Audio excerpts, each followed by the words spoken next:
Hi, you guys. I am back again. Really grateful to be on here. Um, I really am just trying to get myself back into the groove. I just kind of took my shower because it's been one heck of a day, and yeah, so I needed to get that on off of me, and it's been like 80 degrees out here. So I left really, really hot weather to come to hot weather. At least it's not murky out here, but at the same token, it's getting kind of hot. Um, which is known because it's July, and as a matter of fact, it is July 1st.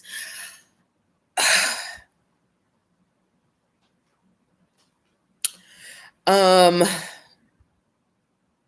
what do I have to say about the first? The first is very nerve wracking when you are dealing with social services, okay? The first is nerve wracking when you're dealing with social services. I'm going to say that again. The first is nerve wracking when you're dealing with social services. The end of the month and the first of the month are very much intense. Um, and this month was nothing different.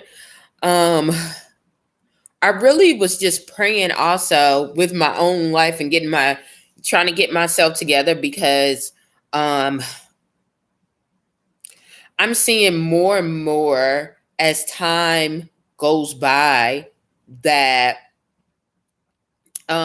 most things in life are really a facade. It has a deeper meaning, and what is being served to you on a platter is not usually the main course of what needs to be dealt with.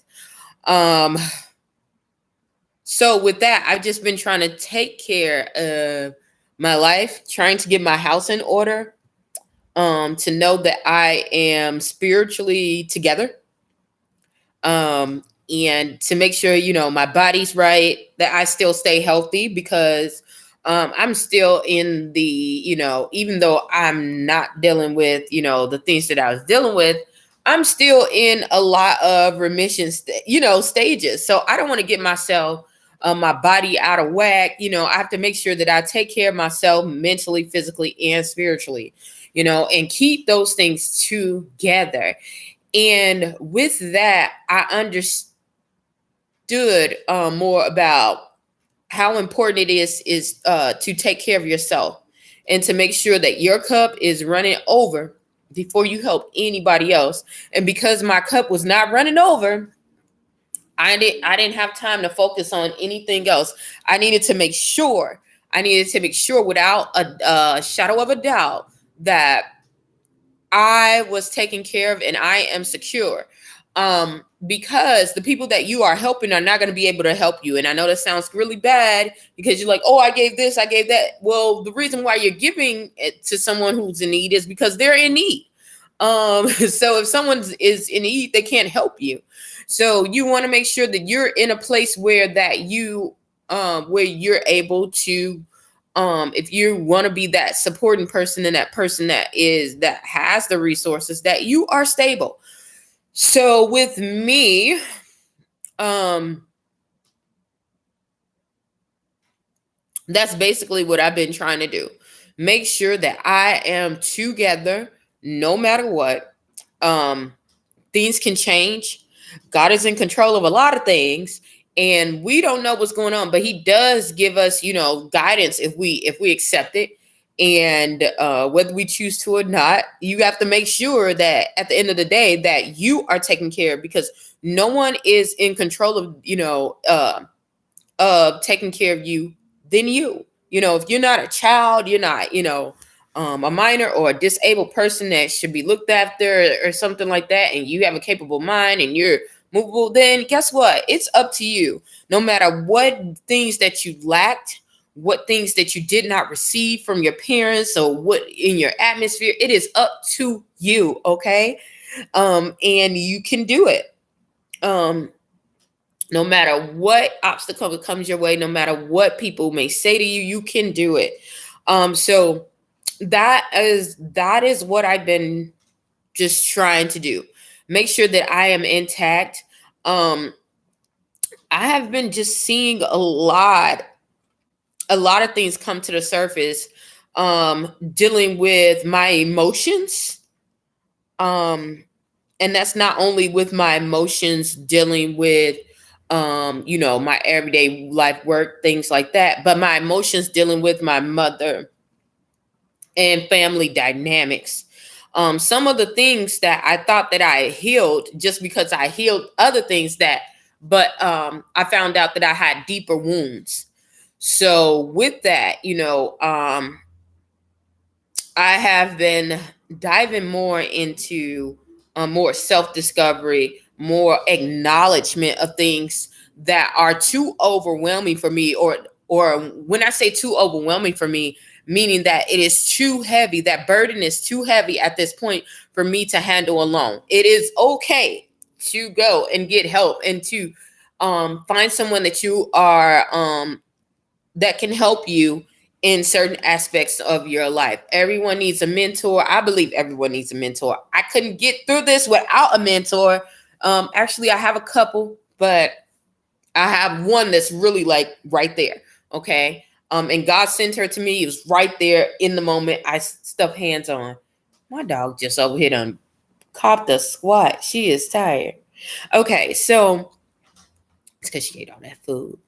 But yeah, so you need someone to bounce ideas off of. You want to make sure that you are in the right circle. You are in the right alignment. A lot of things I had to take evaluations in. Am I spending more time with people who are not making an effort to spend time with me?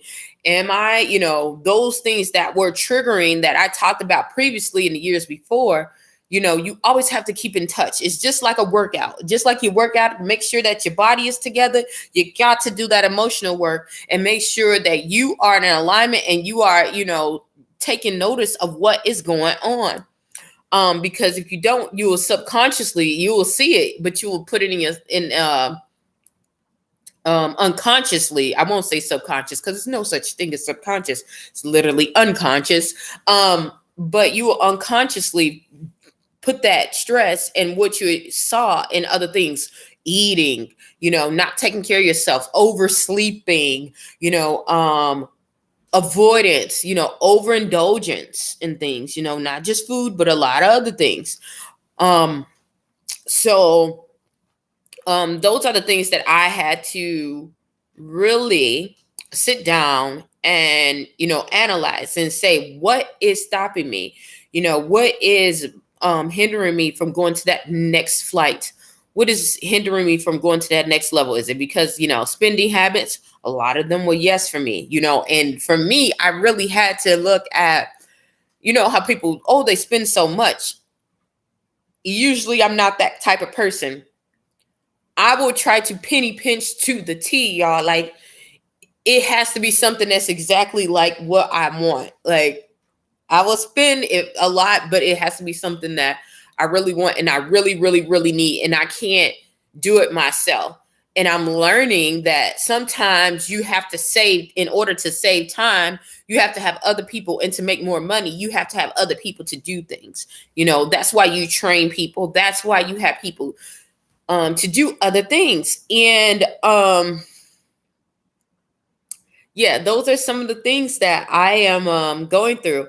I also am going through the phase of I'm one person. Okay, I'm one person, meaning that I can't be in 12,000 places at one time, and I can't do everything. In order to get my goals accomplished, I cannot be at 24 places. I can't be at everybody's party. I can't be at everyone's setting. And to be honest, why would I want to be when most of the people are not there for my functions? They're not there to physically support me. Some of them might say, hey, but look at the effort that I'm putting. I can't put all that effort. Even if I wanted to, I can't put all the effort into doing that because I have other goals that I need to attain that requires my attention at a certain time. Otherwise, it's not going to manifest. Okay, there it is. There it is. Okay. So those those are the things that I've been dealing with. I also had to deal with, I know I've said also a lot instead of in addition, next, subsequently, Sorry, all those terms are out the window, okay? Period.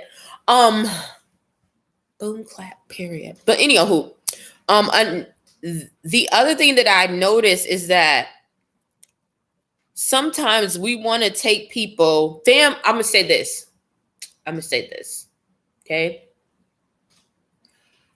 Relation and family, relative and family, relation and family doesn't always mean the same thing. Someone can be related to you, meaning that they're from the same lineage, they're from the same blood type, same mother, father, the same grandparents, they have an aunt, they might have some kind of relation to you, but that doesn't mean that they're family, okay?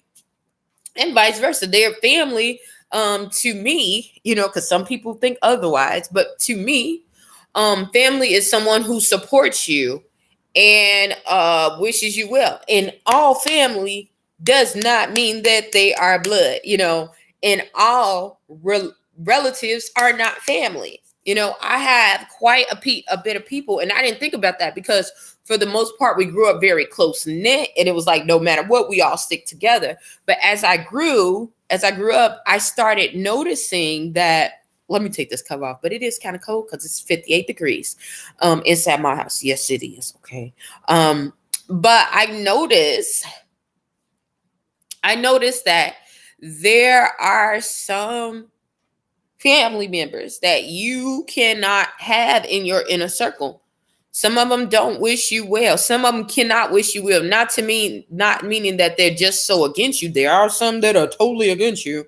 But some of them see you as something that is unattainable and it makes them feel inferior, which you should never feel like. But no matter what, because everyone's unique, no matter what accomplishment that you made or not, you are unique and you have a contribution. But some people are like that in the real world, and especially people who are underdeveloped, meaning they haven't taken the time to work out. They might not have the social skills. They wanted to go to school and do something. They didn't do it, but they see you going to school, doing it. They might want to start a business, but they see you starting a business and they were very fearful. And now they're, trying to attack you. They see, they want to be outgoing and go out places, but, they have a lot of, reasons or excuses why they don't try to step out, and they see that you're doing it. So it might show you some backlash. I've noticed that I have that. I'm no different from any other family. I used to think, oh, well, our family's different. But when you get older, you start seeing things out far from the rose-colored lenses. I guess they say glasses, the rose-colored glasses, and you see things for what it is. And it is okay. It is up to you whether you decide how to handle it. For me, I've learned a couple of techniques now, and I'm, applying that to my life. A lot of those those techniques that I learned from work, I am able to apply to my life, understanding that everyone can't know everything that you are trying to do. If someone is really unhappy, even for that moment, it's probably a good chance, not to say that, they're not able to be happy for you. It's just not a good chance to tell people, all your happy things, or accomplishments. Sometimes it's better just with silence. Sometimes it's better not to tell, your falls and things like that to certain people because they pry on that, and professionally, because I had to sometimes you have to deal with some of your family members as a stranger, because they are double-minded, meaning they're just to and fro in all their ways. 1 minute they're this way, the next minute they're this way. And in order to protect yourself mentally, spiritually, physically, because you can get locked up from people who are like that, you literally have to, let me put this company back up. You literally have to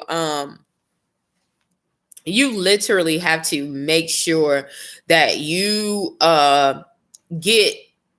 have as much limited contact with them, and make sure you get directly to the point. Okay, get to the point. Don't have any small talk. Don't have any of that. Sometimes it's just like that. Don't give them an inch, because they will walk a mile. Okay, they will walk a mile. There are some people who would just listen to you just so they can take back some things to other people.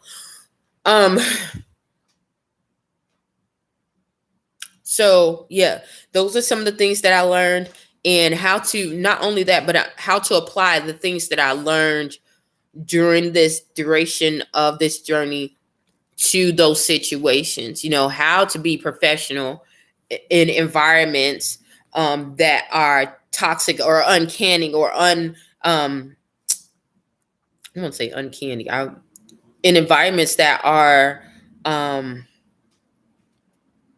not comfortable. That's what I would say. Not uncanny. Oh my goodness, uncomfortable. Um, I'm still thinking about Sextuplets, y'all, the movie. So, but yeah, those are some of the things. Speaking on that topic, I'm gonna call my mother, and I'm gonna tell you guys what to do if you come across this situation, because I've seemed to come across this situation with my mother. Now, if you have someone with a mental illness, things are a little bit different, but it's kind of really not.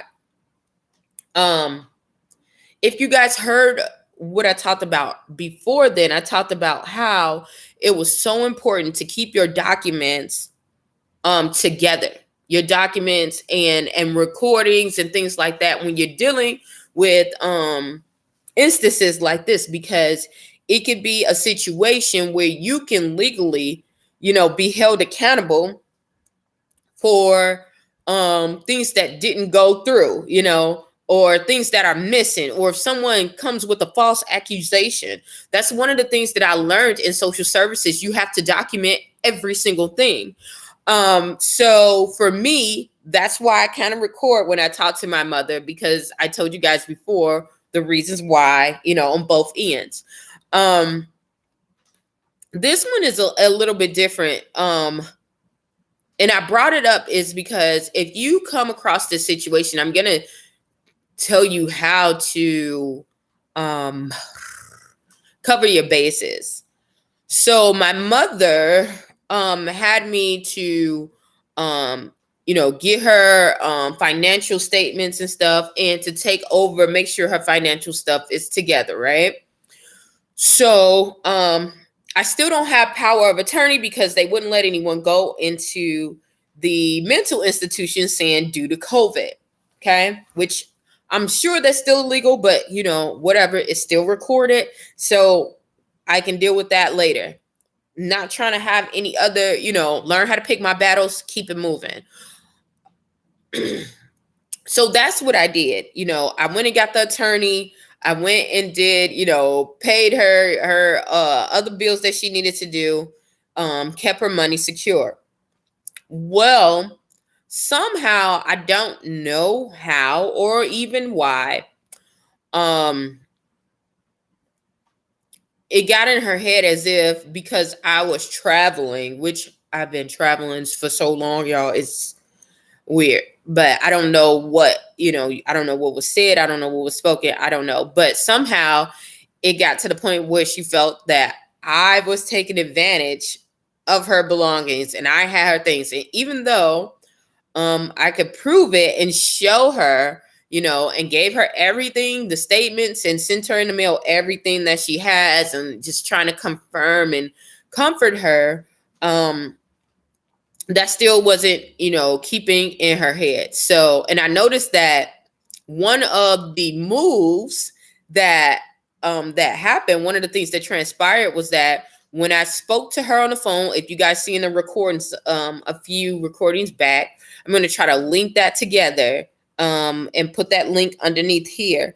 But you will see that she waited until when I spoke to the case manager had her in the office, which is very unusual because you hardly ever get in contact with the case manager. So I knew it was something that was going on, because it usually takes a good minute for that case manager to contact me Usually the case manager will contact you during times that they know that you are, doing something. So just whatever. But during that time, she was saying that she wanted someone else over her finances. So I asked her, who does she want? Now, all of a sudden, she changes. I give her information. I changed the subject anyway during that whole conversation, but I asked her later, then she's telling me, oh, no, she wants me to do this, and then flips back and says, oh, no, I'm taking this. And, oh, I'm doing this, telling other people, my family, the case manager. So it's like, and when they usually have that and they have that dynamic together, because I've seen it, I've witnessed it. I've been in situations where I've seen a client of mine's and other clients where they will say this, and the person that is over the things, because they saying that they feel that someone's taking advantage of them or their finances, which is abuse, there will be an investigation. And because the person didn't document what went on and documented the papers and didn't have the receipts, because of that, they end up getting in trouble. They end up losing their jobs. Because when they file charges against you because of this, because you can't get charges filed against you, they would charge you for neglect and abuse, financial abuse of a person with disabilities. You do not want, it's almost like child abuse. It's almost like child abuse when you get those charges, okay? So you're not going to be able to get a job anywhere else. Me dealing with social services, dealing with people finances already, you can get charges with that. You wouldn't be able to food stamps, things like that. No. Going to school, things like that. A lot of the occupations that I do, which are high level, you can't do that. So I make sure that I cross my T's and I dot my I's with that. I can't just be like, oh, well, that's my mother, and this comes around and, they're like, well, we need documentation for this, and not have it, and not have it whatsoever at all. So this is one of the reasons why I tell you guys, make sure you do that. Make sure you keep your receipts. If you can record them, it's the same way. I know that might sound hurtful, but it's in your best interest when you're with someone who is double-minded, not just someone who just has mental illness, because it doesn't happen in all cases. But in my case, it does happen, and it is happening. So in order to keep everything level and to know that that's already a tactic, let me tell you, when people try to find a tactic, especially if they're trying to do something, that is underhanded, because on the other end, I can break it down a little bit longer, like what they are doing. And I know for certain, but I can't, how things are. Sometimes you can't say anything. You have to let the process go. You have to let the process go through and then deal with the issue then. So that's exactly what I'm trying to do. But in the meantime and in between time, baby girl, I'm recording everything and I back up everything too, just in case, something else falls through or something like that. So make sure you have your documentation. So I'm going to go ahead and call her now. And, yeah. Okay.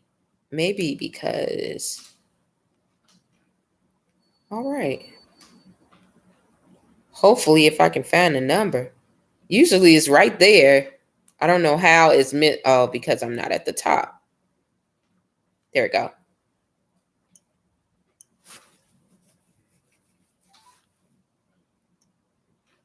Thank you for calling Richmond State Hospital. Wait while I transfer your call. Richmond State Hospital, may I help you? Hi, I'm calling for 420 Unit A. A moment. Thank you. Oh, that's not the same guy that says you're welcome. 28, this is Kristen. Hi, Christian. This is Beldine. I'm calling for Patricia Dean. The unit code is 420 Unit A. Okay, give me 1 second. Thank you. So when I say this, I'm not saying this just from what I know. Like I said, I'm saying it from experience, and these are some of the things that I had to do as house manager. So I got hands-on experience before this issue came. I know God works in mysterious ways, and God has everything in His plan. It had to be Him because I learned this firsthand. Like, have your stuff in order. Have your stuff in order.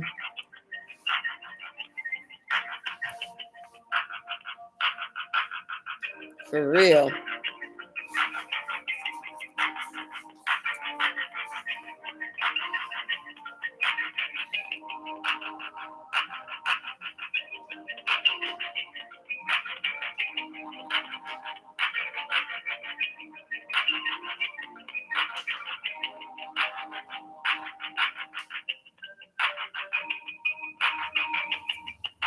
I'm assuming they're gonna try to say that she's asleep or something.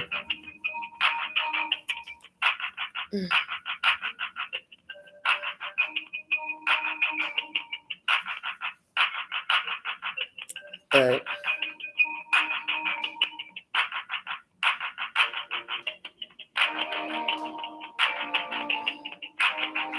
God, it's so long, and I hate this little carnival music.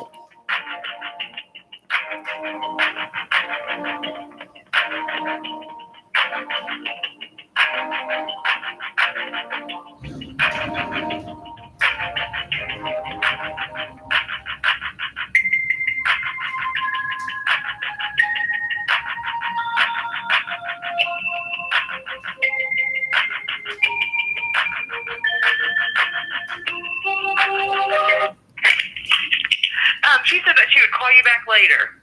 Okay, is she even allowed to call back? Yeah. Okay. All right. Thank you. All right. Thank you. Bye-bye. Mhm. Bye. Now that is really kind of different because they usually don't let them call back. Because they just say that they're not allowed. They're only allowed to talk on Tuesdays and Saturdays to call out. But like I said, that some of those things change too. But the proof is in the pudding. You wouldn't believe me if I said this right offhand. But since we're live and since it's recording, you guys can see for yourself. And you can also know that this wasn't altered. It wasn't changed. It wasn't, duplicated in my favor or anything like that. Like you're seeing everything that I posted on here as the raw deal, So, yeah. One more thing I wanted to add about this situation. One of the main things I always say, the main thing that I have learned during this experience so far, and I'm sure I'm probably going to learn more, is to relax. Let the journey happen. Let things transpire the way they are. Do your part and let God take care of the rest. Because I've noticed myself getting into panics, getting into so much, disturbance because I'm seeing so much injustice, so many things that I cannot, believe that's happening, or things that I don't even have control over. Even though I see it's wrong, I just don't have control over on changing it, and that bothers me. And I have to learn. I still am learning that today that, some things I cannot control, and to be okay with that, and to understand that if I can't change it, it wasn't assigned to me. Every injustice, every issue that you see is wrong is not your battle. Sometimes the battle is for that other person, and I'm saying this because I had to deal with this with family members, friends, and with myself and with my mother. Sometimes the main battle that that's going on. I can assist my mom, but it's up to her to make that change, to do something better with her life. It's up to her to make the decisions with her life. Now, based off of her decisions is, how that's going to change. You can assist someone with mental illness, but until they want to get the help and to, acknowledge and to receive, that type of help or that type of assistance, then they're not going to get it. They're not going to get it. It doesn't matter who or what is saying anything. It's not going to change. It is not going to change. It is not going to change. So,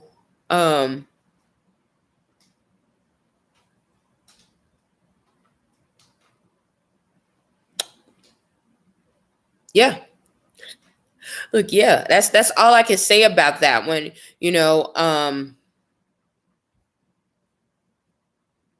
Yeah, relax and just relax. Relax. So that's what I'm going to try to do. Well, I'm going to relax, but not just relax, just not do anything, but just settle my mind down, and focus on the things that I can do. So hopefully something I said or done will help you on your journey. Please stay tuned to Journey to Jerusalem. Bye.